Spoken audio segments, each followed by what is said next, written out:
started to do this in the afternoon. Sorry to do that to you. It's fine. There's always joys and surprises. Alright, so good morning. As you already know, my name is Violi and I'm with the Lian Yugang Foreign Language School. And I am teaching year 11s and 12 mostly. So the things that I'm going to share with you, some of the things that I will be sharing with you are based from my experiences as a teacher of EAL in China. And the aim of my short presentation this morning is to share with you a brief overview of what our students have gone through in meeting the learning outcomes of the new Unit 1 area of Study 1. So our students studied and responded to these extracts from The Happiest Refugee and Growing Up Asian in Australia. And these extracts were brilliantly chosen by our mentors because they contain stories of childhood memories by the authors that our EAL learners may relevantly connect with. However, being on its first year, the new study design, of course, has its own challenges to both teachers and the learners. As we have been talking about, our learners are still transitioning from the middle school English curriculum and learning styles to the VCE program. So having said that, the content and the learning outcomes of this study design are overwhelming to most of our students, especially to the mid-performing ones. Further, they lack the experience and the language to produce the expected personal response that they're going to write. As well as there are also tasks such as annotation of text, annotating a new text, their own text. And these are a new thing for most of our students. And for me, as a teacher, being used to the old study design, sometimes you get so convenient and comfortable with it. I have to learn and research and confer with my mentor to familiarize with the new study design. And these includes exploration of appropriate teaching methods and strategies to meet the learning outcomes. And considering that most of the students in our classroom belong to the mid-range, in the following slides, I will be showing you some selected written outputs of one of our mid-performing students who found this course difficult at the commencement of this unit, and then you will see later on how he progresses towards the end. So, to begin with, let me now share with you some of our productive activities that we have done in the classroom as we explore and connect with the text.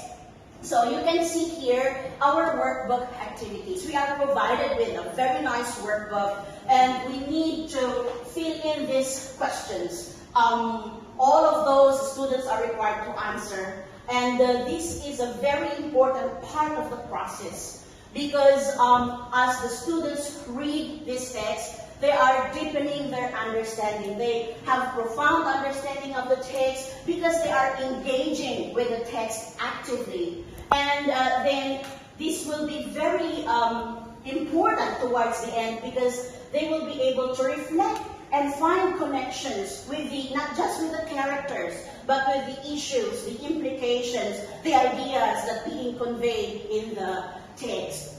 Another activity that we have done is answering short questions. So these are very basic and simple things to do in class, but these are very important. As you can see here, I asked the students to identify the character that they admire most, and they have to explain it. And mid-performing students are still challenged to do this, but for them to produce such as these kinds of writing in our lessons is already a success for them. And you can also see here they already started to find similarities between them and between the characters. So this is our mid-performing student. I think some of our teachers at school can identify who this student is.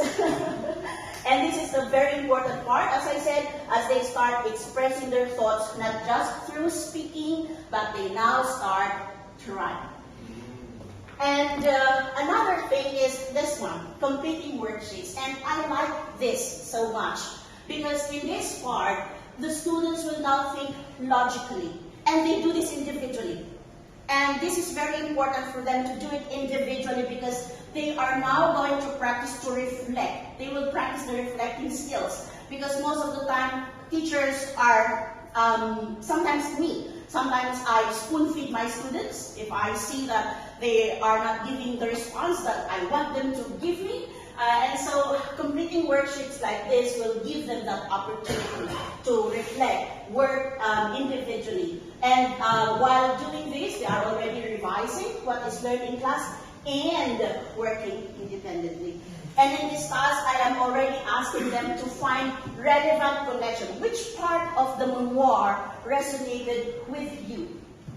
And then, after that, after working individually, just like many of us are doing, I now ask them to work with their groups, sharing their work with a partner. And this mid-performing student find this activity very crucial or very,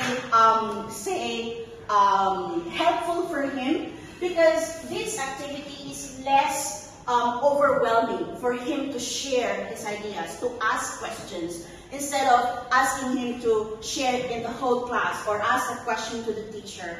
And this is also equally beneficial to the more abled learners, because the more abled learners were also given the task to facilitate, to do the leadership role in the group. So therefore, she can, or they can develop their communication skills as well. So everyone is benefiting. And after all these activities that we have done to explore and connect with the text, as mentioned earlier or yesterday, what are the expectations, what are the outcomes, we are going to respond through a personal writing. So to prepare them for that, I gave them opportunities to respond to the text through a personal approach.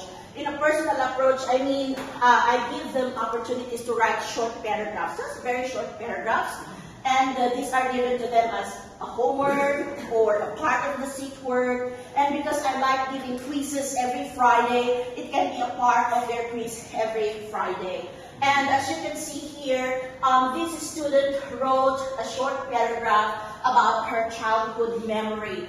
And this is in preparation for his SAT because he chose to write a short memoir. And this is a very important part of the process as well, writing short paragraphs, because it made the SAT less overwhelming, especially to this mid-performing student. They start making relevant connections, they practice organizing ideas, provide opportunities for the vocabulary, which is often the problem for the EAL students, and then it enhances their thought process, and most importantly, develop the confidence of the student. Sometimes students are not brave enough to share because they are afraid to make mistakes. But with these activities, as you can see later on in the SAT, it really is very helpful for him. As I said here, practice always makes perfect. As Lachlan told us yesterday, every class, the student must produce something. And then I would like to present with you now how we prepare for the assessment from the pre-planning stage or planning stage towards the end. This is just a very brief overview. So the pre-planning is done in the classroom. There are several questions. What is your connection? Who's your audience? What's the purpose? Why you're writing this? What will be the form? And this student say, I'm going to write a memoir. And then structure, what will be the things you're going to write. And then what tone, you have to practice emphasizing that as well in the planning. And this is done as a classroom activities. It's not in a test condition, so that the students will be free to ask help from me and from my TA, and it's a free discussion. And then when this is done, I ask them to do the planning, final planning, okay, put it in paper, so that things will be clear. And then we do now the drafting. So this is the first draft of the student. And then I don't rewrite the thing for them, but I give them comments and suggestions. For example, here I said, oh, you're setting of seed, but you know, you relate to the next paragraph. And then I also give teachers guide questions. For example, here I want him to name the character. I want him to give information, what were they doing, and descriptive words like, what's the fence look like, what's the color, how big it is. So it is a practice for the student to use those vocabularies that he had learned in class. Alright, and so this is now the sample final drafting. As you can see, it is more informative. The student now tried to respond to the questions I have given. He already named the character, he gave more information, and this becomes more, the readers now can give different interpretations of what the student has written, and it's a good practice for him. And I was so surprised that this mid-performing student had given this work. And there are also some simple annotation, just labeling what are the features of language that he had used, although there are some mistakenly labeled, but it's fine. It's fun as a Unit 1 student, as well as my connection to Ando's story. So, yeah, that's how we do it in our school, and I hope it will be helpful for us as well.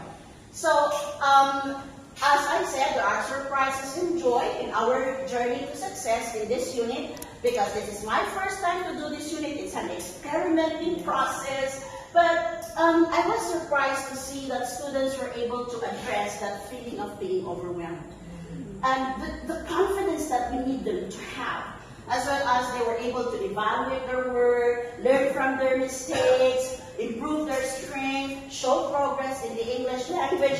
And of course, this is in collaboration with my fellow English teachers at school, participation in class discussion, and support. For me, as a teacher, at first I did appreciate the new study design, but say, wow, it's really nice. So I tend to appreciate the new study design and apply innovative teaching methods that cater with the learners. So as I end my presentation, I would like to summarize some of the keys in my teaching that help our students. It's providing a range of suitable activities because our students have their different way of learning. So it's very important that they have to be given with different kinds of. But this is my favorite, number 1 and number 2. So I would like to talk a little bit about selectively correcting written outputs. So as you have probably noticed in the samples that I have shown you, there are minor errors that I tolerated. And for me, as an EAL, because I am also an EAL learner myself, and now teaching EAL to my students like Marcella, if you give a work and you receive it and everybody is a mistake, everything is an error, instead of helping, you are actually doing more harm, based from my observation and experience. So what I usually do is correcting, I have a focus area by area, one at a time. So next time I receive this word, yes, and then I focus on how do you connect with, and the next time I focus on a little bit of the vocabulary, and the next time. And then this will help the student gain more confidence. Because for me as an EL teacher, I think it should be taken as coaching. Helping the students to gain confidence, but not too much that they will become arrogant, to give them challenges, but not too much to dampen them, just enough to boost their encouragement, yes. And of course, I stay away from writing the students' work, but instead I provide guide questions, comments, and suggestions. But being said that, of course, it's not perfect. There will always be room for improvement, and if I will be given a chance to do this again, I might as well spend on emphasizing more on annotating activities, as well as more activities to have self-assessment and also peer assessment, because the assessment is always mostly being done by the teacher. So that's all for our school. Thank you very much.